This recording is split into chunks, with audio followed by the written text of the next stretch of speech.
மாதவேந்திரபுரியா இன்னைக்கு? ஆமா. Very good, நல்லா இருக்கும்.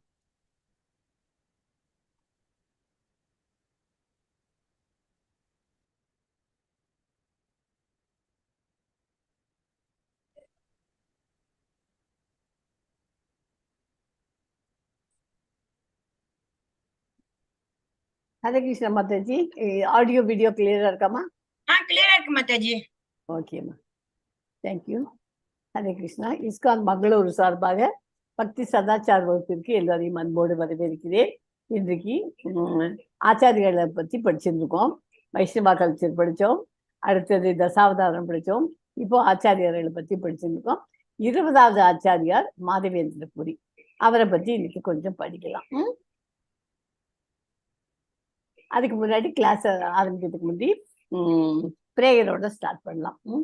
நம ஓம் விஷ்ணு பதாய கிருஷ்ண பிரேஷ்டாய பூதலே ஸ்ரீமதே பக்தி வேதாந்த சுவாமி நீதி நாமினே நமஸ்தே சரஸ்வதி தேவி கௌரவாணி பிரச்சாரிணே निर्विशेष शून्यवादी पाश्चात्य देशतारिणी कृष्णाय वासुदेवाय देवकी नंदनाय च नंदगोपकुमाराय गोविंदाय नमो नमः नमः पंकजनाभाय नमः पंकजमालिने नमः पंकजनेत्राय नमस्ते पंकजांगर्ये जय श्री कृष्णा चैतन्य प्रभु नित्यानंदा श्री अद्वैत गदाधारा श्रीवासादि गौरभक्त वृंदा हरे कृष्णा कृष्ण कृष्णा हरे हरे हरे राम राम राम हरे हरे ओम नमो भगवते वासुदेवाय ओम नमो भगवते वासुदेवाय ओम नमो भगवते वासुदेवाय ओम अज्ञानतिमिरन्धस्य ज्ञानाञ्जनशालाकाय चक्षुरुन्मीलितं येन तस्मै श्री गुरुवे नमः. हरे कृष्णा.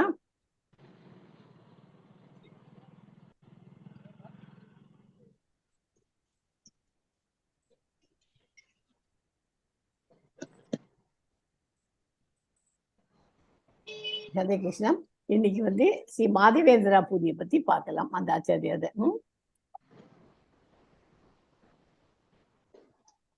மாதவேந்திர புரியின் ஆரம்ப ஆண்டுகளை பற்றி மிக குறைவாகவே அறியப்படுகிறது. பெரும்பாலான ஆதாரங்களில் இருந்து அவர் ஏற்கனவே துறந்தவர் ஒரு சன்னியாசியாக இந்தியாவின் விரிவான யாத்திரை செய்த பிறகு அவர் தனது வாழ்நாளில் எஞ்சிய காலத்தை பிருந்தாவனம் மற்றும் ஒரிசாவில் கழித்தார். இந்த ஆளுமை பற்றி அறிவின் முக்கிய ஆதாரம் சைத்தன்ய சரிதாமிர்தம். லக்ஷ்மிபதி தீர்த்தரின் சீடரான இவர் மத்வ வம்சத்தை சேர்ந்த சன்னியாசி என்பதும் லக்ஷ்மிபதியோட தீர்த்தருடைய சீடர்கள்.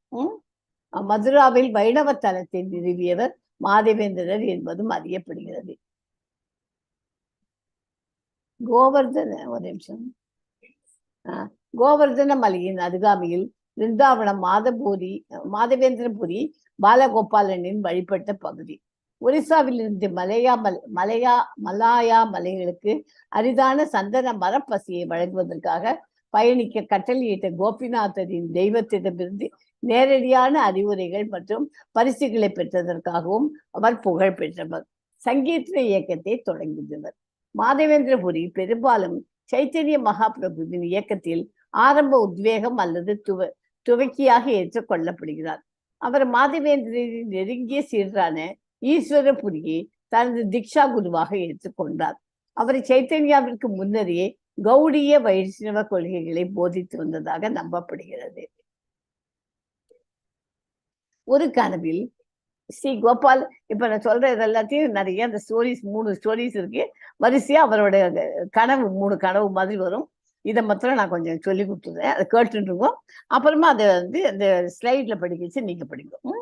ஒரு கனவில் ஸ்ரீ கோபால மாதவேந்திரபுரிக்கு புதைக்கப்பட்ட கோபால தெய்வத்தை கண்டுபிடித்து கோவர்த்தன மலையின் மீது நிரூபடி கட்டளையிட்டார். ஓகே, அதை கண்டுபிடிச்சு மாதவேந்திரபுரி கோபாலனின் நிறுவியதை அன்னக்கூடத்துடன் கொண்டாடினார். கிருஷ்ணருக்கு மலை போல் உணவுப் பொருட்களை வழங்கும் பெருவிழா. அன்னக்கூடம்னாக்க என்ன? கிருஷ்ணருக்கு எல்லா சாப்பாடும் விதவிதமா பண்ணி ஃபுல்லும் மலை மாதிரி பண்ணி வைப்பாளாம். அது பேர் தான் அன்னக்கூட திருவிழா. ஸ்ரீ சைத்தன்யரின் கருணையை சரியாக புரிந்து கொள்வதற்கு முன் ஸ்ரீ மாதவேந்திர புரியின் புகழ்பெற்ற வாழ்க்கையை கேட்பது மிகவும் உதவியாக இருக்கும். நான் சைத்தன்ய சரிதாமிர்தத்தின் படி சுருக்கமாக விவரிக்க விரும்புகிறேன். அடுத்த கேள்வி எழுகிறது, ஸ்ரீ மாதவேந்திர புரி யார்? ஸ்ரீ சைத்தன்ய மகாபிரபு பிரதிநிதித்துவப்படுத்தும் பக்தி அன்பின் பெரிய மரத்தின் தளிர், அதாவது ஸ்ப்ரவுட், ஸ்ரீ மாதவேந்திர புரி என்று கூறப்படுகிறது. ஓகே, அவர் தூய துவைத்த தத்துவத்தின் ஆச்சாரியாரான ஸ்ரீ மத்வாவின் வரிசையிலிருந்து வந்தவர்.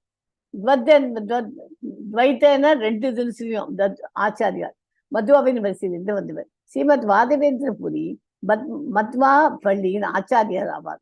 மேலும் அவர் மத்வா மற்றும் கௌடியா சம்பிரதாயத்தை இணைக்கும் இணைப்பாக கருதப்படுகிறார். மத்வா சம்பிரதாயம், கௌடியா சம்பிரதாயம், நம்மளாம் இஸ்கான்ல கௌடியா சம்பிரதாயம், இதை 2த்தையும் கம்பைன் பண்ணி அவர் இருக்கார். இதை மத்வாக்களும் மத்வ கௌடிய சம்பிரதாயங்களும் ஏற்றுக்கொண்டுள்ளனர். இது 2 சம்பிரதாயத்தையும் ஃபாலோ பண்றவர் இவர். ஒரு முறை மாதவேந்திர புரி பிருந்தாவனத்திற்கு சென்று ஸ்ரீ கிருஷ்ணரின் உடலை விட வித்தியாசமில்லாத கோவர்தன் என்ற மலையின் மீது வந்தபோது அவர் ஆழ்நிலை அன்பில் வெறி கொண்டார். எனவே கோவர்தன மலையை சுற்றிய பிறகு மாதவேந்திர புரி கோவிந்த் குண்டிற்கு சென்றார். மாதவேந்திர புரி கோவிந்த் குண்டில் குடிக்க அமர்ந்தார். குடித்துவிட்டு ஓய்வெடுக்க மரத்தின் அடியில் அமர்ந்தார். அவர் அந்த மரத்தின் அடியில் அமர்ந்திருந்த போது தெரியாத ஒரு மாடு மேய்ப்பவர் பால் பானையுடன் வந்து மாதவேந்திர புரி முன் வந்து வைத்தார். எனவே இந்த மாடு மேய்க்கும் சித்தன் புன்னகையுடன் மாதவேந்திர புரியிடம் பேசினான். நான் கொண்டு வந்திருக்கும் இந்த பாலை குடியுங்கள் என்றான். நீங்கள் ஏன் கொஞ்சம் உணவை கொஞ்சம் சாப்பிடக்கூடாது? நீங்கள் என்ன வகையான தியானத்தில் ஈடுபடுகிறீர்கள்? அந்த சிறுவனை பார்த்த மாதவேந்திர புரி மிகவும் திருப்தி அடைந்தார். அவருடைய இனிய சொற்களை கேட்ட அவர் பசி தாகம் அனைத்தையும் மறந்தார். மாதவேந்திர புரி, நீங்கள் யார்? நீங்கள் எங்கே வசிக்கிறீர்கள்? நான் உண்ணாவிரதம் இருப்பது உங்களுக்கு எப்படி தெரியும்? அதற்கு அந்த சிறுவன், ஐயா, நான் ஒரு மாடு மேய்க்கும் பையன். நான் இந்த கிராமத்தில் வசிக்கிறேன். இந்த கிராமத்தில் யாரும் விரதம் இருப்பதில்லை. இந்த கிராமத்தில் ஒருவர் மற்றவரிடம் பிச்சை எடுத்து சாப்பிடலாம். சிலர் பால் மட்டுமே குடிப்பார்கள். ஆனால் ஒரு நபர் என்றால் யாரிடமும் சாப்பாடு கேட்பதில்லை. நான் அவனுக்கு உண்ணும் பொருள்களை எல்லாம் சப்ளை செய்கிறேன். இங்கு தண்ணீர் எடுக்க வரும் பெண்கள் உங்களை பார்த்து இந்த பாலை எனக்கு சப்ளை செய்து உங்களிடம் அனுப்பினார். நான் மாடுகளுக்கு பால் கறக்க மிக விரைவில் செல்ல வேண்டும். ஆனால் நான் திரும்பி வருவேன். உங்களிடம் இருந்து இந்த அந்த பாலை குடிச்சிட்டு அந்த பானையை நான் திரும்ப எடுத்துக்கிறதுக்காக வருவேன். இதை சொல்லிவிட்டு அந்த சிறுவன் போய்விட்டான். இனி அவனை காண முடியவில்லை. அவர் இப்படி திரும்பி பார்க்கிறார், அவனை அந்த பையனை காணவே இல்லை. இதை சொல்லிவிட்டு அந்த சிறுவன் போய்விட்டான். இனி அவனை காண முடியவில்லை.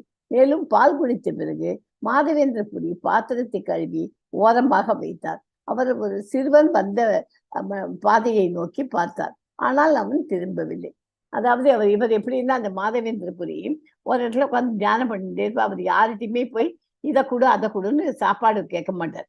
யாராவது கொடுத்தாருன்னா அவருக்கு எப்போதுமே ஒரு சன்னியாசிக்கு ஒருத்தர் யாராவது முதல்ல கொண்டு கொடுத்துட்டான்னு வச்சுக்கோங்களேன், அதோட இருக்க மாட்டா, நிறைய வாங்கி 2-3 பேர்ட்ட வாங்கி சாப்பிடுவார். ஆனா இவர் மாதவேந்திர புரி மாத்திரம் ஒருத்தர்கிட்ட மாத்திரம் தான் வாங்குவார். இப்ப இவருக்கு அந்த சின்ன பையன் ஒரு லோட்டா நிறைய பாலை கொடுத்துட்டு போயிடுறான். அந்த பாலை கொடுத்த உடனே அவ்வளவுதான், அதோடய அன்னைக்கு போயிடுச்சு அவருக்கு. அது அவர் நல்ல பெரிய சொம்பு நிறைய கொடுத்துட்டு போலாம் இந்த பையன். பின்னர் மாதவேந்திர புரி மரத்தடியில் அமர்ந்து இறைவனின் திருநாமத்தை உச்சரிக்க தொடங்கினார். உட்காந்துட்டு அவர் அந்த பாலை குடிச்சிட்டு அங்கேயே உட்காந்து திருநாமத்தை சாண்டிங் பண்ணாச்சு. இரவு முடிவில் அவர் அதே பையனை பார்த்து ஒரு கனவு கண்டார். ராத்திரிக்கு கனவுல அந்த பையன் வந்துட்டான். சிறுவன் அவன் அருகில் வந்து அவன் கையை பிடித்து காட்டுக்குள் அழைத்து சென்றான். அப்போது சிறுவன் மாதவேந்திர புரியிடம் புதரை காட்டி, நான் இந்த புதரில் வசிக்கிறேன். இதனால் கடும் குளிர், மழை, காற்று, அனல், வெப்பம் போன்றவற்றால் நான் மிகவும் அவதிப்படுகிறேன். ஊர் மக்களை அழைத்து வந்து எடுத்துக்கொள்ளுங்கள். என்னை இந்த புதரில் இருந்து வெளியே அழைத்து செல்லுங்கள். தயவு செய்து என்னை இந்த புதரில் இருந்து வெளியே அழைத்து சென்று ஒரு மலையின் உச்சியில் அழகாக நிறுவுவோம், இன்ஸ்டால் பண்ணுவோம். மேலும் மலையின் ஒரு கோயிலை கட்டி அந்த கோயிலில் என்னை நிறுவுங்கள். அதன் பிறகு என்னை அதிக அளவு குளிர்ந்த நீரில் கழுவுங்கள். அதனால் என் உடல் தூய்மை அடைய வேண்டும் என்பதற்காக மாதவேந்திரபுரி தனது புதிய கோயிலில் ஸ்ரீ கோபாலுக்கு மகிழ்ச்சியுடன் சேவை செய்து கொண்டிருந்தார். மேலும் அவர் கிராம மக்கள் அனைவருக்கும் ஒரு பெரிய விருந்து அளித்தார். அவருக்கு கனவுல அந்த மாதிரி வந்தோடனே அவருக்கு தெரிஞ்சு போயிடுத்து, ஐயோ இந்த பையன் வந்து கோபால் தான் வந்து நமக்கு இப்படி கொடுத்துட்டு போயிருக்கார், நமக்கு இந்த மாதிரி கோயிலில் வெயில் கனவுலையும் வந்து சொல்லிட்டார், அந்த மாதிரி கோயிலை கட்டணும்னு பண்ணிட்டார். அதனால இந்த ஊர்ல இருக்கிற ஜனங்கள்லாம் அவருக்கு எல்லாருக்கும் கிராம மக்கள்லாம் அவருக்கு பெரிய விருந்து அளித்தார். இவ்வாறு கோபாலின் வழிபாடு மிகவும் சிறப்பாக செய்யப்பட்டது. ஒரு நாள் மாதவேந்திரபுரி ஸ்ரீ கோபால் இன்னும் என் உடல் உஷ்ணம் இன்னும் குறையவில்லை. இது ஒரு முதல்ல பால் குடிச்சிட்டு இந்த கோயில் கட்டுறது ஒரு முதல். ரெண்டாவது, உடல் உஷ்ணம் இன்னும் குறையவில்லை என்று கூறி எனக்கு அதனால இன்னொரு நாளைக்கு ஒரு கனவு வருது. தயவு செய்து ஜெகநாத்புரிக்கு போய் அங்கிருந்து சந்தனத்தை கொண்டு வாருங்கள். தயவு செய்து சீக்கிரம் செல்லுங்கள், எவராலும் செய்ய முடியாது அது. ஸ்ரீ கோபாலின் அறிவுறுத்தலின்படி மாதவேந்திரபுரி ஜெகநாத்புரிக்காக தனது பயணத்தை தொடங்கினார். ஜெகநாத்புரி செல்லும் வழியில் கோபிநாத் இருக்கும் ரெமுனா கிராமத்தில் வந்தார். மாதவேந்திரபுரி தெய்வத்தின் அழகை கண்டு மெய் சிலித்தார். கோயில் முற்றத்தில் பொதுமக்கள் சுவாமி தரிசனம் செய்தார். ஜெகநாத்புரிக்கு போயிட்டு அந்த மாதவேந்திரபுரி தெய்வத்தை பார்த்துட்டு ரொம்ப ரசிச்சிருக்காருங்க. அப்புறம் மாதவேந்திரபுரி மிகுந்த அன்புடன் ஸ்ரீ கோபிநாத்தின் மகிமையை பாடி ஆடத் தொடங்கினார். மாதவேந்திரபுரி பிரம்மனிடம் விசாரித்தார், தெய்வத்தின் என்ன வகையான ஒழுங்கு வழங்கப்பட்டது? நான் இவற்றை கற்றுக்கொண்டு கோபாலிடம் கொண்டு வந்து என் கோபால்ஜிக்கு தயார் செய்வேன். மாலையில் கீர் பிரசாதம் இருப்பதாக அர்ச்சகர் தெரிவித்தார். அடுத்தது என்ன, அங்க போயிட்டு எனக்கு உஷ்ணமா இருக்கு, அங்க போயிட்டு வந்து அங்க போனா என்ன பிரசாதம் பண்றேன்னா அங்க வந்து அவ கீர் தான் பண்ண. கீர்னா என்ன, நம்ம பால் பாயசம் பண்ணுவோம் இல்லையா, அதுதான். மண்பானைகளில் அமிர்தம் போன்ற சுவை இருப்பதால் இது அமிர்த கேலி என்று அழைக்கப்படுகிறது. அதுக்கு பேர். மேலும் இந்த இனிப்பு அரிசி இந்த கீர் உலகம் முழுவதும் கோபிநாத் கீர் என்று கொண்டாடப்படுகிறது. மேலும் இந்த உலகில் வேறு எங்கும் வழங்கப்படுவதில்லை.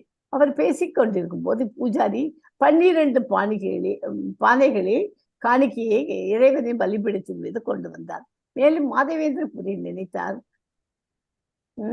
ஒரு சிறிய பகுதியை மட்டும் சுவைத்தால் கோபாலின் மகிழ்ச்சிக்காக இதே போன்ற தயாரிப்பை நான் தயார் செய்யலாம்.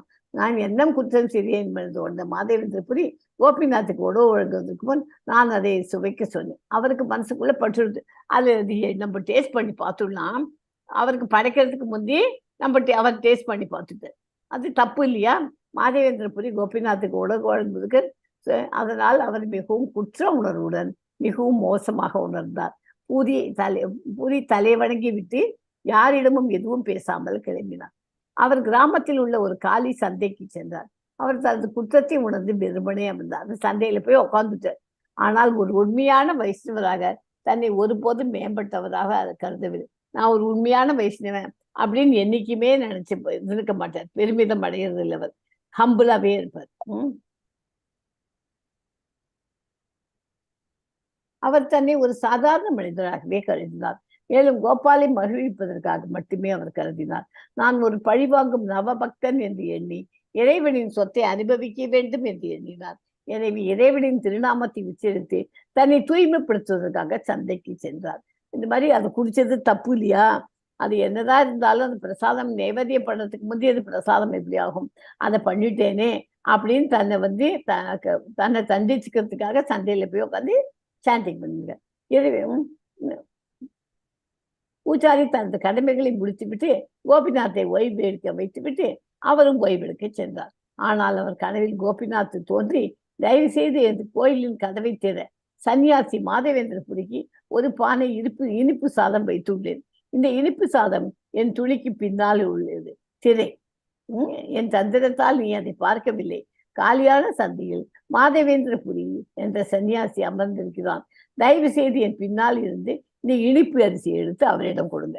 12 பானையில இனிப்பு அரிசி இருக்கு. அதுல 11 தான் நைவேத்தியம் பண்ணிட்டு அதை எல்லாருக்கும் பிரசாதமா கொடுத்துருக்கா. ஒரு பானை இருக்கு. அந்த சன்னியாசி போய் கருத்துல சந்தையில உட்காந்து சாண்டிங் பண்ணிருக்கான். தான் பண்ணது தப்பு, டேஸ்ட் பார்த்து தோணுது, அவனுக்காக வச்சிருக்கேன், அவனை போய் கூட்டிட்டு வா அப்படின்னு அந்த அர்ச்சகத்தை சொல்றான்.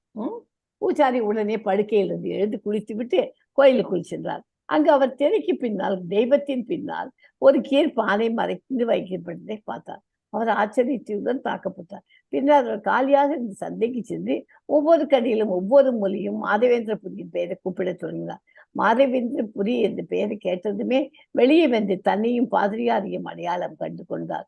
கோபிநாத் தனக்காக தான் கீரை திருடி சென்றிருக்கிறார். மாதவேந்திரபுரிக்கு பூஜாரி சாஷ்டாங்கமாக வணக்கம் செலுத்தினார். பின்னர் மாதவேந்திரபுரி பிராமண ஆச்சாரியாலை விட்டு வெளியேறியதும் கிருஷ்ணர் அளித்த இனிப்பு அரிசி மிகுந்த பரவசத்துடன் அன்புடன் சாப்பிட்டார். இதற்கு பிறகு அவர் பானையை கழுவி அதை துண்டுகளாக உடைத்து தன்னுடன் எடுத்து செல்வதற்காக தனது துணியில் காய வைத்தார். இந்த கதையை மக்கள் கேட்கும் போது அவரது தரிசனம் செய்ய பெரும் கூட்டம் வரும் என்பதால் மாதவேந்திரபுரி ஜெகநாத்புரிக்காக தனது பயணத்தை தொடங்கினார். எனவே பணிவு காரணமாக அவர் பிரபலமடைய விரும்பவில்லை. அவர் ஒரு சிறப்பு பரமஹம்ச வைஷ்ணவராகவும் மிகவும் ரகசியமாக கிருஷ்ணரை மிகவும் பிரபலமானவராக மாற விரும்பவில்லை. அவர் மிகவும் சாதாரண நிலையில் இருக்க விரும்பினார். ரகசியமாக கிருஷ்ணரை தனது இதயத்தில் வழங்கினார். நடந்தும் கடைசியாக ஜெகநாத்புரி அறிந்தார். மேலும் அவர் ஜெகநாத்புரி அணுகிய போது அவர் கடவுளின் அன்பின் பெரும் பரவசத்தில் மூழ்கினார். முதல்ல இதாச்சு, பால் குடிச்சது, ரெண்டாவது இப்ப கீரை, அடுத்தது மாதவேந்திரபுரி ஜெகநாத்புரிக்கு வந்தபோது சுற்றி இருந்த மக்கள் அனைவரும் அவருடைய புகழை அறிந்திருந்தார்கள். உண்மையில் அவர் ஜெகநாத்புரிக்கு செல்லும் வழியில் ஒவ்வொரு வழியும் அவர் வருவதற்கு முன்பு ஒவ்வொரு நகரமும் ஒவ்வொரு கிராமமும் அவருடைய நற்பெயரை ஏற்கனவே அனைவரும் புரிந்து கொண்டு அனைவரும் அவரை பெருமைப்படுத்தி கொண்டாடினர். மாதவேந்திரபுரி தனது நற்பெயருக்கு பயந்து ரெமுனாவை விட்டு ஓடிவிட்டார். ஆனால் கடவுளின் அன்பினால் கொண்டு வரப்படும் புகழ் மிகவும் உன்னதமானது. அது பக்தனுக்கு பின்வருமாறு செல்கிறது இல்லையா? எப்போதுமே நம்மளா போய் இதுங்கிறத விட பகவானே இப்போ அவரை திருப்பி இதுங்க வச்சு அந்த மாதிரி புகழ் உன்னதமானது. மாதவேந்திரபுரி ஜெகநாத்புரியை விட்டு வெளியேற விரும்பினால் என்னென்னால் மக்கள் அவரை ஒரு சிறந்த பக்தராக கருதினார். ஆனால் கோபாலுக்கு சந்தனம் கிடைப்பது தனது சேவை என்று ஜெகநாத்புரியில் தான் இருக்க வேண்டும் என்பதுதான் சந்தனம் கிடைக்க வழி என்றும் அவருக்கு தெரியும். சந்தனம் அவர் எடுத்துன்னு எனக்கு உஷ்ணமா இருக்குன்னு கேட்டிருக்காரு இல்லையா கோபால், அதுக்காக அந்த சந்தனத்தை இங்கிருந்து வாங்கிட்டு எடுத்துன்னு போகணும் அப்படிங்கிற கோபாலுக்கு அந்த சேவையின் நிமித்தம் அவர் இந்த மரியாதை மற்றும் இந்த வழிபாடு அனைத்தையும் பொறுத்து கொள்ள போகிறார். இந்த வழியில் இது ஒரு உண்மையான ஆச்சாரியா அல்லது குருவின் நிலை. மாதவேந்திரபுரி பகவான் ஜெகநாதரின் அடியார்களிடமும் அங்கிருந்த அனைத்து பெரிய பக்தர்களிடமும் கோபால் தோன்றிய கதையை சொன்னார். மேலும் அவர் கனவை பற்றி கூறினார். அதனால் அவருக்கு உதவியாக சந்தன கட்டைகளை சேகரித்து அருமையாக ஏற்பாடு செய்தார். மிகுந்த மகிழ்ச்சியுடன் அவர்களை சேகரிக்க முயன்றனர். மேலும் அரசு அதிகாரிகளுடன் பழகியவர்கள் அவர்களை சந்தித்து அவர்கள் சேகரித்த கற்பூரம் மற்றும் சந்தனத்தை பிச்சை எடுத்தனர். இது ஒரு பிராமணனும் ஒரு வேலைக்காரனும் மாதவேந்திரபுரிக்கு சந்தன மரத்தை எடுத்து செல்வதற்காக கொடுக்கப்பட்டனர். சில நாட்களுக்கு பிறகு அவர் மீண்டும் ரெமுனாவை அடைந்தார். அவர் கோபிநாத் கோயிலுக்கு சென்றார். இறைவனின் தாமரை பாதங்களில் பல முறை மரியாதையுடன் வணக்கம் செலுத்தினார். பூஜாரி மீண்டும் மாதவேந்திரபுரியை கண்டதும் மரியாதை செலுத்தி அவருக்கு இனிப்பு அரிசி பிரசாதம் கொடுத்து சாப்பிட வைத்தார். அன்று இரவு மாதவேந்திரபுரி ஓய்வெடுத்தார். ஆனால் இரவின் முடிவில் அவருக்கு மற்றொரு கனவு கண்டார். கோபால் மீண்டும் தன்முன் வந்ததாக மாதவேந்திரபுரி கனவில் ஓ மாதவேந்திரபுரி, நான் ஏற்கனவே சந்தனம் கற்பூரம் எல்லாம் பெற்றுவிட்டேன் என்றார். இது பிருந்தாவனத்து கோபால் அவனிடம் பேசுகிறான். இப்போது வெறும் கற்பூரத்துடன் அனைத்து சந்தனத்தையும் சேர்த்து அரைத்து அது முடியும் வரையும் தினமும் கோபிநாத்தின் உடலில் பூசவும். என் உடலுக்கு கோபிநாத்தின் உடலுக்கும் எந்த வித்தியாசமும் இல்லை, அவை ஒன்றுதான். எனவே கோபிநாத்தின் உடலில் சந்தனத்தை பூசினால் இயற்கையாகவே என் உடம்பிலும் பூசுவீர்கள். இதனால் என் உடலில் வெப்பம் குறையும். என் உத்தரவின்படி செயல்பட நீங்கள் தயங்கக்கூடாது. என் மீது நம்பிக்கை வைத்து தேவைக்கேற்ப செய்யுங்கள். இந்த அறிவுரைகளை சொல்லிவிட்டு கோபால் தலைமறைவானார். அப்போது மாதவேந்திரபுரி விழித்து கொண்டு கோபிநாதரின் அடியார்களை அழைத்து, கோபாலனுக்காக நான் பிருந்தாவனத்தில் கொண்டு வந்த கற்பூரம் மற்றும் சந்தனத்தை கோபிநாதரின் உடலில் பூசவும், இதை தினமும் தவறாமல் செய்யுங்கள். சந்தன குழை அதன் மேல் தடவினால் கோபிநாத்தின் உடலில் குளிர்ச்சியடும். இங்க சந்தனத்தை பூசினாக்க அங்க கோபிநாத் மேல பூசினாக்க கோபாலுக்கு அங்க குளிர்ச்சி அடையும். ஓகேயா? கோபிநாத்தின் உடல் குளிர்ச்சி அடையும். கோபிநாதனின் அடியார்கள் இதை கேட்டு மிகவும் மகிழ்ச்சி அடைந்தனர். கோடை காலம் என்பதால் வெயில் அதிகமாக இருந்தது. அதனால் மாதவேந்திரபுரி தனது 2 உதவியாளர்களை தொடர்ந்து சந்தனத்தை அரைக்க கொடுத்தார். எக்கச்சக்கமா சந்தனம் கட்டு இருக்கு, அரைக்கணும். மேலும் 2 உதவி செய்வார்கள். சந்தனத்தை மட்டும் அரைத்து கோபிநாத்துக்கு காணிக்கை செலுத்துவதுதான் அவர்களின் சேவையாகும். இவ்வாறு தினமும் கோபிநாத்தின் உடல் முழுவதும் சந்தன கூழால் மூடப்பட்டிருந்தது. மாதவேந்திரபுரி முழுவதுமாக ஸ்டாக் முடியும் வரை அங்கேயே இருந்தார். அவர் திரும்பி கோபாலபுரத்துக்கு போல, இங்கேயே உட்காந்து கோபிநாத்துக்கு அந்த சந்தனத்தை பூசியிருக்கார். எனவே ஸ்ரீ சைத்தன்ய மகாபிரபு மாதவேந்திரபுரியின் பெருமைகளை தனிப்பட்ட முறையில் புகழ்ந்து கிருஷ்ணரிடம் அவர் கொண்ட அன்பின் பண்புகளை விவரிக்கும் அற்புதமான கதையை சொன்னார். நிச்சயமாக அந்த கோபால் மற்றும் கோபிநாத்தை விட வித்தியாசமில்லாத சைத்தன்ய மகாபிரபு மிகுந்த மகிழ்ச்சி அடைந்தார் மற்றும் அவரது பக்தர்களின் பெருமைகளை விவரித்து மகிழ்ந்தார். ஸ்ரீ சைத்தன்ய மகாபிரபு கூறினார், மாதவேந்திரபுரி மிகவும் அதிர்ஷ்டசாலி. கிருஷ்ணர் அவர் முன் தோன்றி பால் வார்க்கும் வடிவில் 3 முறை இறைவன் மாதவேந்திரபுரிக்கு கனவில் கட்டளையிட்டார். மாதவேந்திரபுரியின் அன்பான விவகாரங்களால் கடமைப்பட்டவர்.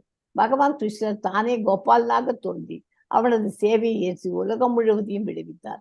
மாதவேந்திரபுரியின் நிமித்தம் கோபிநாத்தின் இனிப்புச்சோற்றை திருடினால் அவர் கீர்ச்சோர் என்று, அதாவது கீர்ச்சோர் என்ன, அரிசி சோர்னா திருடன், கீர்னா அரிசியை திருடிய திருடன். மாதவேந்திரபுரியின் நிலை மிகவும் சிறப்பு வாய்ந்தது மற்றும் அவரது காதல் இந்த உலகில் தனித்துவமானது. மாதவேந்திரபுரி மாத்வாச்சாரியா சம்பிரதாயத்தில் தோன்றி தீட்சை எடுத்தாலும் ராதை கிருஷ்ணரின் தாம்பத்திய காதல் பற்றிய புரிதலும் தன் இதயத்தில் இந்த மன வாழ்க்கையின் எழுச்சியும் ஸ்ரீ மாதவேந்திரபுரி உலகுக்கு வெளிப்படுத்தும் வரை இந்த சம்பிரதாயத்தில் தோன்றியிருந்தேன். ஓகேயா? அந்த மாதிரி 3 கதையும் அதுக்குள்ள அமைஞ்சு போச்சு. ஜெய்ஸ்ரீ மாதாஜி வந்திருக்காங்களா? வரலையே, வரல மாதாஜி. ஓகே, உங்களுக்கு இந்த பாக்குறேன். जे अनिलो प्रेम दान कोरोना प्रचुर हेनु प्रभु खोत गेल आचार्य तकुर कह मोर स्वरूप रूप कह सनत कह दस रघुनाथ अतीत पवन कह मोर बट जुग कह कबीरा एक काले कोत गेला गोर नटराज पशने कुतिबो मथा अनाले पसिबो गौरांग गुनेरा निधि कोता घेल पाबो से सबा संगीरा संगे जे कोई लोभिला से संग न पाया कंदे नरोत्तम दास.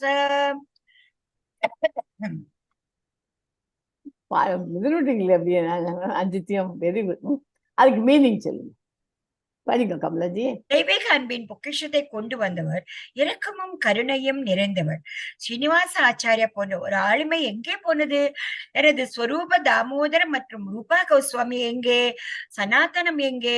வீழ்ந்தவர்களின் மீட்பரான ரகுநாத தாசர் எங்கே? எனது ரகுநாத பட்டா மற்றும் கோபால பட்டா எங்கே?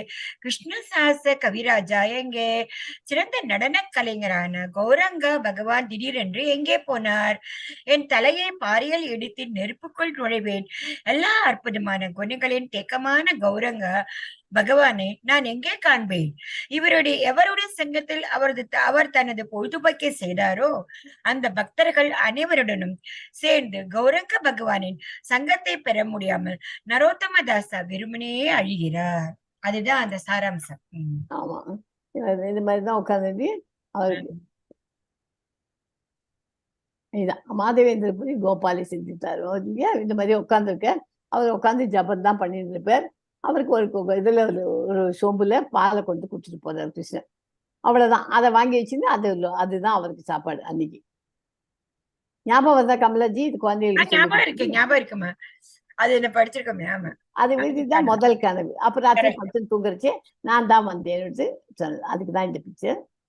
மாதவேந்திர கோபால் தெய்வத்தின். அப்புறம் அவர் 2வதுல அந்த கனவுல என்ன சொல்றார்?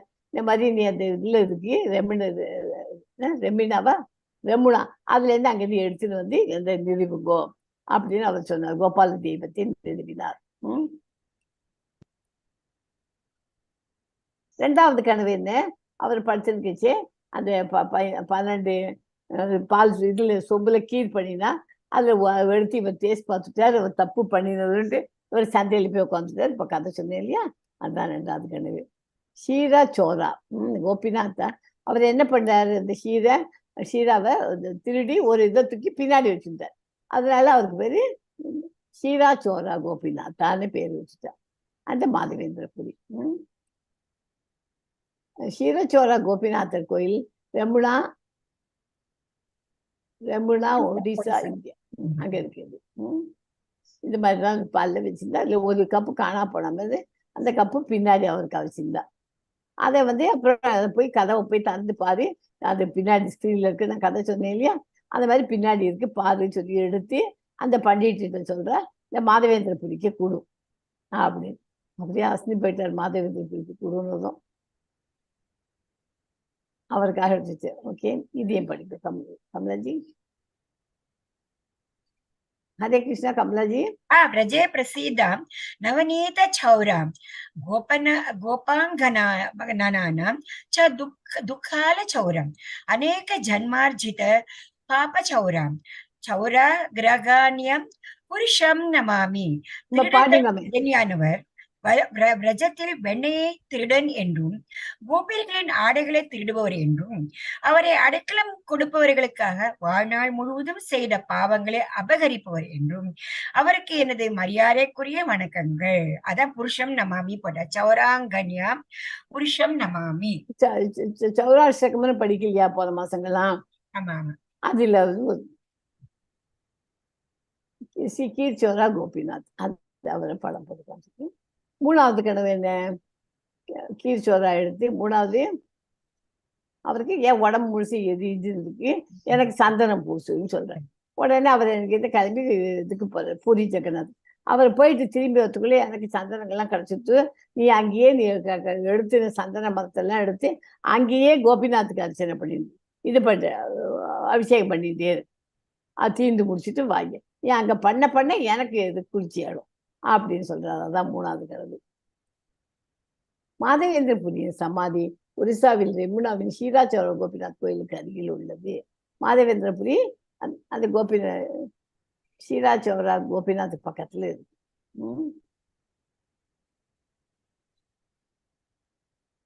மாதவேந்திரபுரி மகாராஜ் கீஜே. அவ்வளவுதான், கதை முடிஞ்சு போச்சு. ஹரே கிருஷ்ணா. ஹரே கிருஷ்ணா.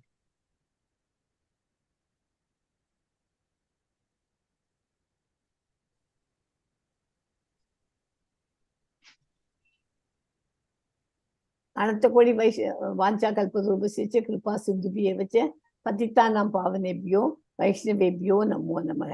अनंत कोटि वैष्णव वृंद की जय जय. अनंत कोटि भक्त वृंद की जय. लीला प्रभुपादा की जय. नामाचार्य हरिदास ठाकुर की जय. हरे कृष्णा महामंत्र की जय. श्री चैतन्य महाप्रभु की जय.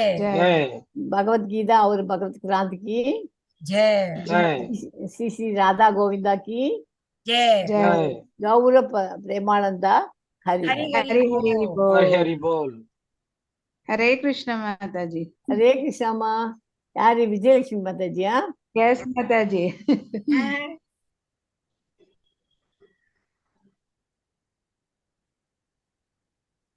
माता जी ना